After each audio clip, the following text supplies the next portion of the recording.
خلي بالك عشان موضوع حلقة النهاردة يهمك جدا، الموضوع عن الصلع.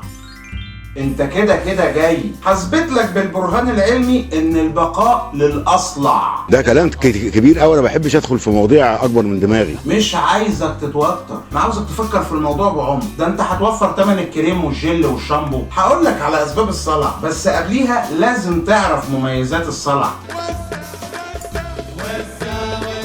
انا عايزك تبص بعمق على العظماء من القرى. عندك في المجال الرياضي تايسون، حسام حسن، وائل جمعه، زين الدين زيدان، جوارديولا. في المجال السياسي تشرشل كان اقرع، الرئيس الراحل انور السادات كان اقرع. مش عارف احنا حظنا وحش مع اللي بشعر.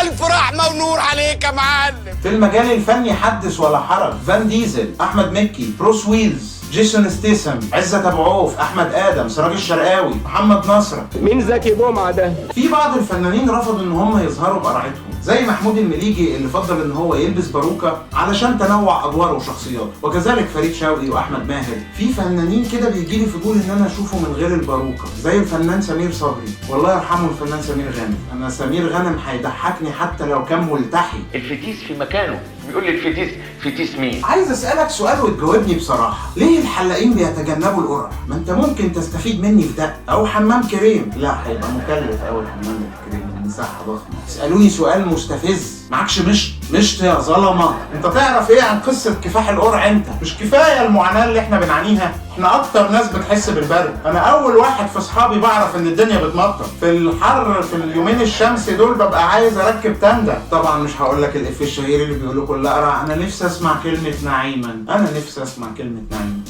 جيب لك حاجه تشربها. لو عرفت مراحل نمو شعرك هتعرف امتى هتتقرع بالظبط. دورة حياة شعرك بتمر بأربع مراحل، المرحلة الأولى واللي هي النمو، والمرحلة الثانية اللي هي ضيق البصيلات، والمرحلة الثالثة اللي هي بتتوقف فيها الشعر عن التغذية، وأهلا بيك في المرحلة الرابعة. يا حزن السودة انا يابا. الدراسة اللي نقلتها بس فيدا عن جامعة ويسكونسن، واللي بتقول فيها أسباب تخليكي ترتبطي بالرجل الأصلع. حضن كلب ولا وجع قلب. السبب الأول إن نظرته بتكون ثاقبة وفيها دقة. Smoldering intensity. تاني حاجة إن مظهره العام بيوحي دايما إن هو شيال هموم ومكافح في الحياة. في الحياة. السبب الثالث ان انت تقدر تميز جميع تعبيرات وشه. الميزة الاهم ان شكله لا يقترب للعجز بسهولة، زي بروس ويلز. شوف عنده كام سنة وما زال مستمر في الافلام الاكشن. القرعة هي السبب طبعا.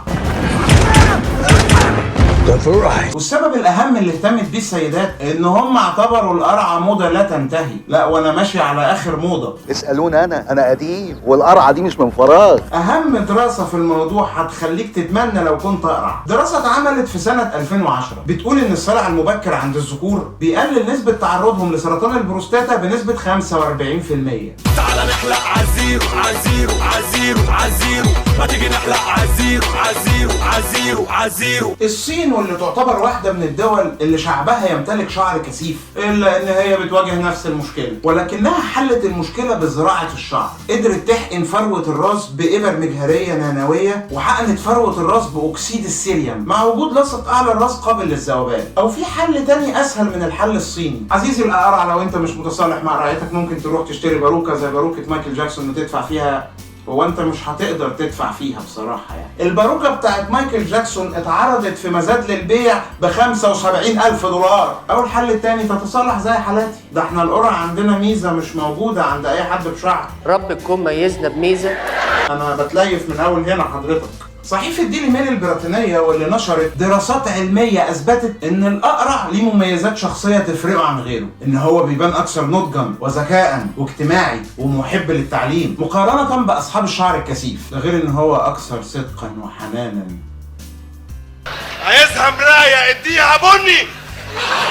لو انت ما عندكش سبب مرضي او وراثي تأكد ان جيناتك هي اللي بتميل للقرعة. واللي بيجي اخونا العالم فرانك موتساريلا، ايوه موتساريلا ما تراجعش ورايا، من جامعة بيري في ولاية فلوريدا، واللي اثبت ان الصفة الوراثية للقرع دي ميزة. الجسم بدل ما يعدل الخلل ويحافظ على الصفة الوراثية اللي هي الشعر، بدأ يعتبر ان القرعة دي صفة حميدة، باعتبارها ان هي اشارة تعبر عن هيمنة الذكور.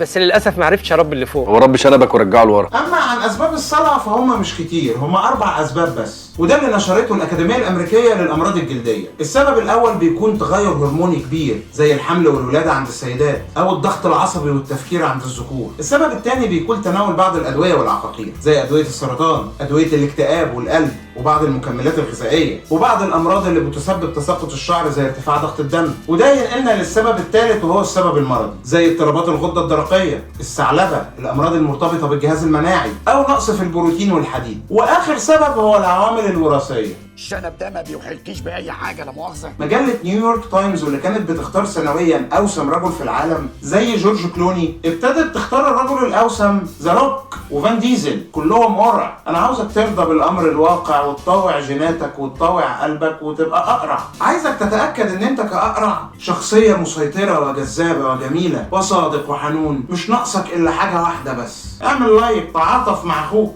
اعمل شير يا عالمي. نويت أعمل نادي وأسميه نادي القرع زلطة كلاب. أوعدكم مش هتأخر عليكم لأنكم بتوحشوني.